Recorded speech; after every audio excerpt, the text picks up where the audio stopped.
کہتی ہیں اگر کوئی رمضان میں فوت ہو جائے تو کیا اس کو عذاب قبر ہوگا؟ دیکھیں حدیثیں یہی کہتی ہیں کہ جو رمضان میں فوت ہوا اس پر سے عذاب ہٹا لیا جاتا ہے، عذاب قبر اسے نہیں ہوگا۔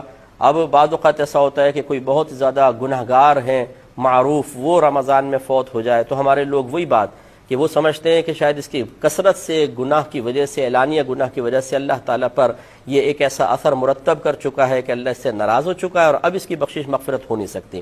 اب جب اس قسم کی حدیثیں ذکر کی جاتی ہیں جی رمضان میں اگر کوئی فوت ہو جائے عذاب قبر نہیں ہوگا، بولتے ہیں کہ یہ کیا بات ہوئی، ساری زندگی گناہ کر رہا ہے پھر بھی کچھ نہیں ہوگا۔ تو بھئی آپ کون ہوتے ہیں؟ آپ کی جیب سے کوئی پیسے نکال رہا ہے وہ، یا آپ کی کوئی پراپرٹی اس نے قبضے میں لے لی ہے، یہ اس کا معاملہ ہے، اس کے رب کا معاملہ ہے، آپ کو کیا تشویش ہے؟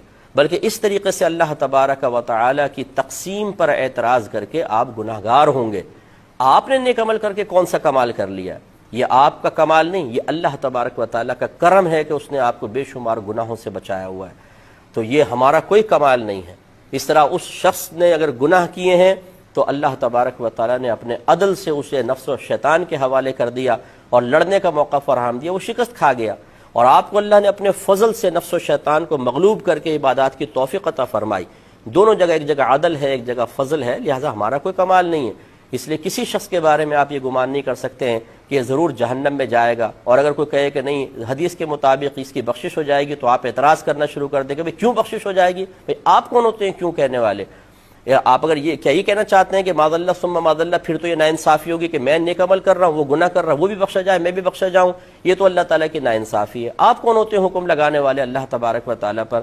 اس لیے وہ کتنا ہی گناہ گار اور پاپی ہو، ساری زندگی شرابیں پیتا رہے، ساری زندگی زنا کرتا رہے، اللہ تعالیٰ اس کے بندے کا معاملہ ہے۔ ہو سکتا ہے وہ شخص ایسی توبہ، موت سے پہلے ایسی توبہ کر چکا ہو کہ اللہ تعالیٰ اس کی سارے گناہ بخش دے، بغیر توبہ کے بھی مر گیا لیکن اللہ تبارک و تعالیٰ نے اس کو رمضان میں موت دے دی، اور کسی نے اس کے لیے دعا کر دی، اللہ تعالیٰ اس کے وسیلے سے بھی اس کو بخش سکتا ہے۔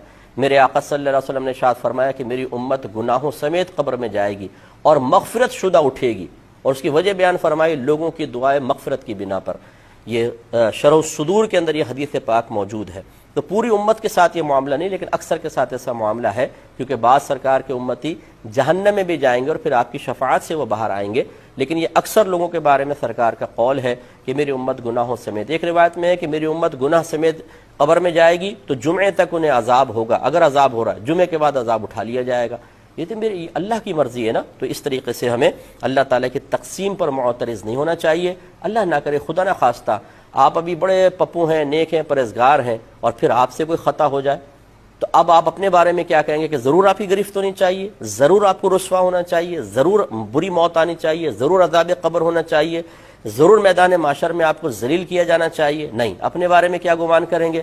اللہ تعالیٰ بخش دے تو اس کی مہربانی ہے، تو بس یہ دوسرے کے بارے میں رکھیں، وہ ہمارا مسلمان بھائی ہے یا بہن ہے، اگر ساری زندگی گناہ بھی کرتے رہے اس نے ہمارا تو کچھ نہیں بگاڑا، نہ اللہ کا اس نے بگاڑا ہے، ہاں اپنا بگاڑا ہے، اب اللہ کی مرضی ہے چاہے تو بخش دے۔ اس طرح کسی کو مایوس کرنے کی حاجت نہیں ہوتی ہے، نہ اس طرح کی سوچ بنا